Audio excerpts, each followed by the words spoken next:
नमस्कार मित्रों, आप सभी लोगों का हार्दिक स्वागत है सत्य मार्ग यूट्यूब चैनल पर। दोस्तों, प्रत्येक वर्ष कार्तिक मास के कृष्ण पक्ष के त्रयोदशी तिथि को धनतेरस मनाया जाता है। हिंदू पंचांग के अनुसार इस साल 10 नवंबर 2023 को दोपहर 12:35 से धनतेरस की शुरुआत होगी और 11 नवंबर 2022 को दोपहर 1:57 पर इसका समापन होगा। धनतेरस पर पूजा का शुभ मुहूर्त शाम 6:20 से शुरू होगा, जो कि रात 8:20 तक रहेगा। दोस्तों, 5 दिनों तक चलने वाले दीपावली के महापर्व में धनतेरस का त्योहार सबसे पहले दिन मनाया जाता है और हिंदू पौराणिक मान्यताओं के अनुसार धनतेरस के दिन भगवान धन्वंतरी का जन्म हुआ था। भगवान धन्वंतरी को आयुर्वेद और अच्छी सेहत के देवता के रूप में पूजा जाता है। दिवाली पर धनतेरस के दिन भगवान धन्वंतरी की पूजा करने से जीवन में सुख, समृद्धि, ऐश्वर्य और अच्छी सेहत का आशीर्वाद प्राप्त होता है। साथ ही धनतेरस के दिन खरीदारी करना भी बहुत शुभ समझा जाता है। धनतेरस के दिन हर प्रकार के शुभ तथा मांगलिक कार्य शुरू किया जा सकता है। इस दिन विशेष रूप से सोना और चांदी के आभूषण, नए बर्तन आदि खरीदे जाते हैं। धनतेरस के दिन इस तरह के विशेष चीज खरीदने पर माता लक्ष्मी जी का आशीर्वाद प्राप्त होता है। मान्यता है कि धनतेरस के दिन हम जिस भी वस्तु की खरीदारी करके लाते हैं तो उसमें 13 गुना की वृद्धि होती है। इसीलिए आज हम आप लोगों को इस वीडियो के माध्यम से कुछ ऐसी चीजों के बारे में बताने जा रहे हैं जिन्हें अगर आप धनतेरस के दिन खरीद करके लाते हैं तो इससे माता लक्ष्मी जी आपके घर पर दौड़ी चली आएगी। कहा जाता है कि धनतेरस के दिन माता लक्ष्मी जी, भगवान धन्वंतरी जी और कुबेर महाराज की पूजा करने से घर सुख समृद्धि से भरा रहता है। धनतेरस के दिन जो लोग सोने चांदी से बने आभूषण या सोना चांदी नहीं खरीद सकते तो उन्हें भी कुछ चीजें खरीदनी चाहिए जो आपको बहुत कम रुपए में मिल जाएगी। इसीलिए अगर आप भी इन वस्तुओं के बारे में जानना चाहते हैं तो आप हमारे इस वीडियो में अंत तक जरूर बने रहिए और ध्यान से सुनते रहिए।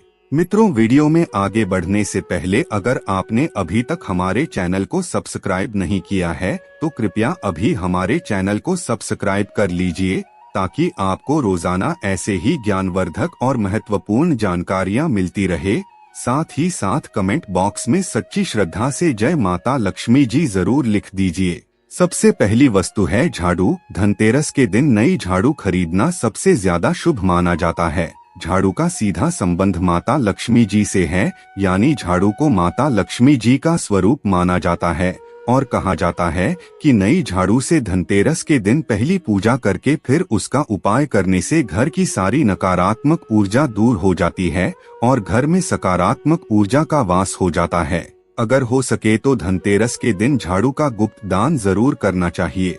इसे आप मंदिर में किसी भी चौराहे पर या ऐसी जगह पर जहां से कोई जरूरतमंद व्यक्ति इस झाड़ू को उठा कर के ले जाए, वहां पर आपको रखना चाहिए।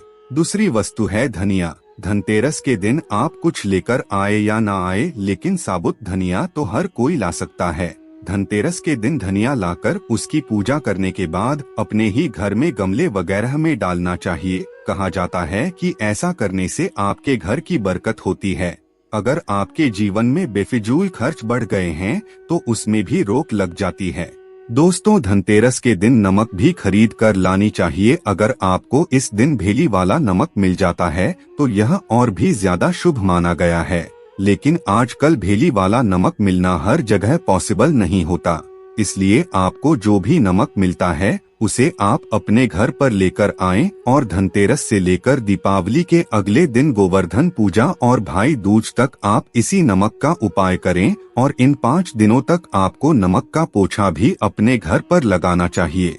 चौथी चीज है गोमती चक्र। कहा जाता है कि जिस घर में गोमती चक्र होता है वहां सुख, सौभाग्य और समृद्धि की वृद्धि होती है। गोमती चक्र घर पर रखने से वास्तु दोष भी दूर हो जाता है और घर परिवार में किसी भी सदस्य में आत्मविश्वास की कमी हो तो धनतेरस के दिन गोमती चक्र लाकर उनके हाथ से पूजा करवाने के बाद गोमती चक्र को अपने मंदिर में या धन रखने के स्थान पर आपको रख देना चाहिए।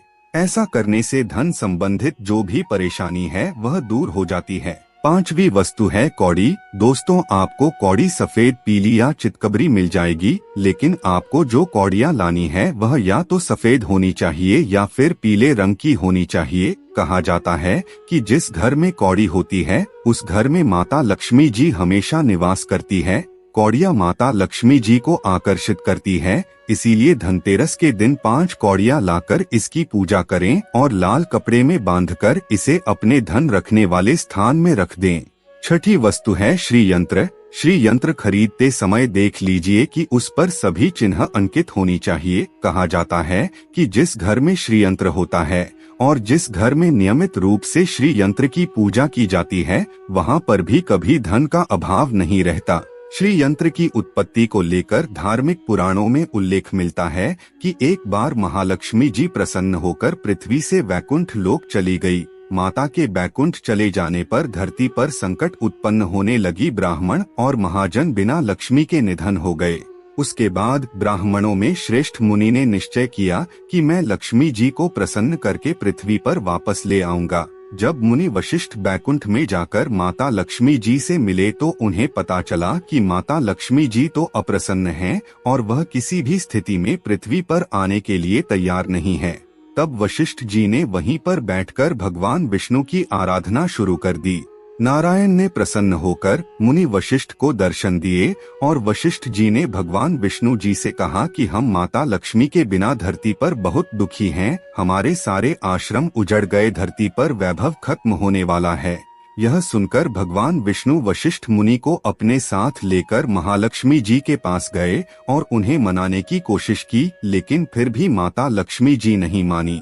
तब उन्होंने कहा कि मैं किसी भी स्थिति में पृथ्वी पर वापस जाने के लिए तैयार ही नहीं हूँ। जब चारों दिशाओं में माता लक्ष्मी जी के पृथ्वी पर वापस न आने की बात फैल गई, तब देवताओं के गुरु बृहस्पति जी ने कहा कि अब श्री यंत्र साधना ही एकमात्र उपाय बचा है, जिससे माता लक्ष्मी जी को धरती पर आना ही पड़ेगा।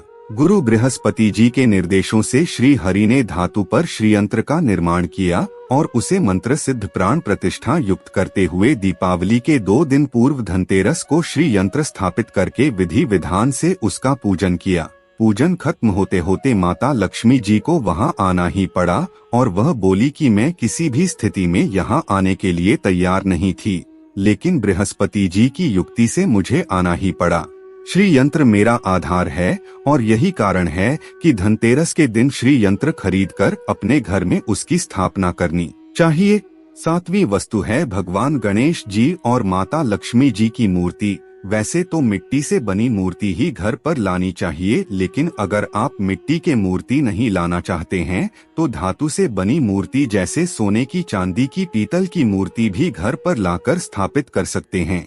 अगर आपके पास पहले से ही मूर्तियां हैं तो जरूरी नहीं है कि हर धनतेरस पर मूर्ति खरीदनी चाहिए, लेकिन अगर आपके घर में मिट्टी की मूर्तियां हैं तो उसे आपको विसर्जन कर देना चाहिए और धनतेरस के दिन नई मूर्तियां लाकर उनकी पूजा करनी चाहिए। लेकिन दोस्तों, अगर आप मूर्ति खरीदने जा रहे हैं तो आपको इस बात का ध्यान रखना है कि जो भी आप मूर्ति खरीदेंगे वह दोनों अलग अलग होने चाहिए और दोनों ही मूर्ति में भगवान गणेश जी और माता लक्ष्मी जी बैठी हुई मुद्रा में होनी चाहिए। इसके अलावा धनतेरस के दिन प्लास्टिक से बनी मूर्तियां भूल से भी नहीं खरीदनी चाहिए और न ही पूजा में उनका उपाय करना चाहिए। आप केवल मिट्टी की या धातु की बनी मूर्तियां ही लेकर आएं। 8वीं चीज है सोने चांदी के आभूषण या फिर सिक्का। आपको धनतेरस के दिन अपने क्षमता अनुसार सोने चांदी के आभूषण या फिर कोई भी चांदी का सिक्का जरूर खरीदना चाहिए और उसकी भी पूजा आपको करनी चाहिए। अगर आपकी क्षमता हो तो आप सोने चांदी के आभूषण की बजाय मिट्टी के बर्तन या एक चम्मच भी धनतेरस के दिन खरीद कर लाते हैं तो उससे भी आपके घर में पूरे साल बरकत होती है। दोस्तों, सभी लोग जानते हैं कि धनतेरस के दिन नए बर्तनों की खरीदारी की जाती है, लेकिन नए बर्तनों में भी आपको यह ध्यान रखना है कि आज के दिन अगर आप पीतल के बर्तन खरीद कर लाते हैं तो वह ज्यादा शुभ होते हैं, लेकिन अगर कोई बर्तन खरीदने में सक्षम नहीं है तो उन्हें आज के दिन पूजा से संबंधित जो भी सामग्री है वह खरीद कर घर लाने चाहिए। ऐसा करने से भी आपको माता लक्ष्मी जी का आशीर्वाद प्राप्त होता है। इसीलिए धनतेरस के दिन अपने सामर्थ्य अनुसार इन चीजों को जरूर खरीद कर लाइए, इससे आपका जीवन सुखद हो जाएगा। मित्रों, आज की वीडियो में बस इतना ही। फिर मिलते हैं किसी नई जानकारी के साथ, तब तक के लिए धन्यवाद।